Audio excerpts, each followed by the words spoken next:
पावसामुळे 22 लाख एकर शेतीचं नुकसान झाल्याची माहिती कृषी मंत्र्यांनी दिली.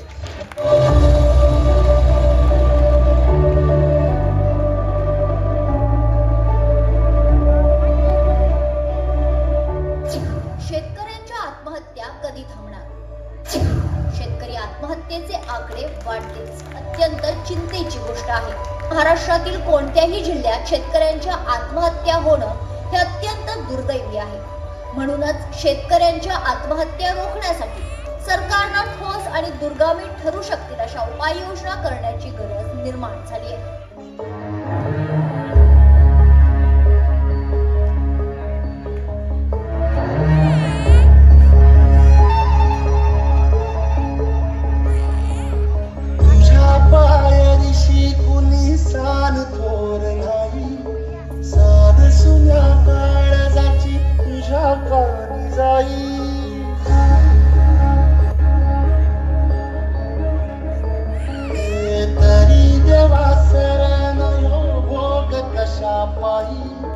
हरवाली वाट दिशा अंधार नाही वाळून उधळतो जीव माय बापा मन वायोरी पेटला खेळ मांडला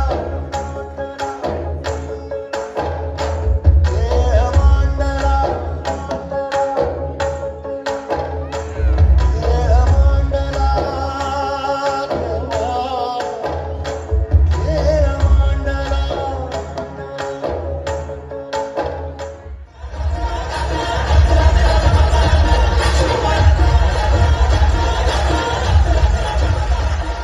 प्रिय महाराष्ट्र, कसा आहे? मावळा म्हणून माझ्या अनेक पराक्रम तू पाहिले असशील, पण तसं आपलं बोलणं नाही झालं कधी. म्हणजे खरं तर राजा असताना काही बोलायची गरजच नव्हती म्हणा. त्यांनी मावळ्यांच्या, कष्टकऱ्यांच्या, शेतकऱ्यांच्या समस्या कायम न बोलताच ओळखल्या. आजचं शेतीचं धोरण हे व्यापारी प्रधान आहे, पण महाराजांच्या काळात व्यापारी धोरण शेती प्रधान होतं. तसं शेतकऱ्यांवर महाराजांचं विशेष लक्ष होतं बरं का. त्यांचं म्हणणं होतं की कोणत्याही परिसरात प्रवेश करताच तिथं उभा असलेल्या पिकाची डोकी तिथल्या राजाचा राज्यकारभार सांगतात. महाराजांच्या काळात सहसा शेतकऱ्यांना कर्ज घेण्याची वेळ येत नसे, आणि पडलीच तर शेतकऱ्यांना 0% व्याजदराने कर्ज दिले जायचं. स्वराज्याचा जास्तीत जास्त पैसा हा सिंचनावर खर्च केला जायचा. शेतीला पाणी मिळालं तर स्वराज्याला समृद्धी मिळेल, हा महाराजांचा विश्वास होता.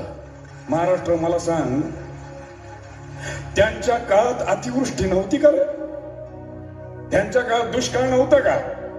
स्वराज्यात सुद्धा पिकावर रोग पडायचा, पण एका सुद्धा शेतकऱ्याने आत्महत्या केल्याची आज तागायत नोंद नाही. का करेल शेतकरी आत्महत्या? ज्यांनी कोणी शेतीसाठी कर्ज घेतलंय त्याला कर्जमाफी करा, आणि जो स्वेच्छेने कर्ज फेडायला तयार आहे त्याच्याकडून फक्त मुद्दल घ्या, व्याज नाही. शिवाय त्यांच्या मालावर कुठलाच कर लावू नका. महाराजांनी हे सगळं केलं, आणि विशेष म्हणजे कुठलीही जाहिरातबाजी न करता, कुठलाही बॅनर न लावता. हा महाराष्ट्र तुम्हाला चालवायला दिलाय, खायला नाही. इथं आमचा शेतकरी बाप अख्खी जिंदगी कष्ट करतो, तरी बायकोला साडी घेताना 10 वेळा विचार करतो का बाबा घ्यावी साडी का घेऊ नये. आणि यांच्या सत्तेच्या हलव्याच्या पोटी आमच्या महाराजांच्या नावाचा वापर आम्ही होऊ देणार नाही. इथल्या पोरांमधला मावळा जागा कर महाराष्ट्र, आणि त्यांना आपली शौर्य परंपरा सांग त्यांना या महाराष्ट्राची आन बान आणि शान राखण्याची जबाबदारी आपल्यावर आहे. कारण श्वास माझा, ध्यास माझा, नसा नसात महाराष्ट्र माझा. जय महाराष्ट्र. तुझ्याच मातीत प्राण सोडलेला एक मावळा.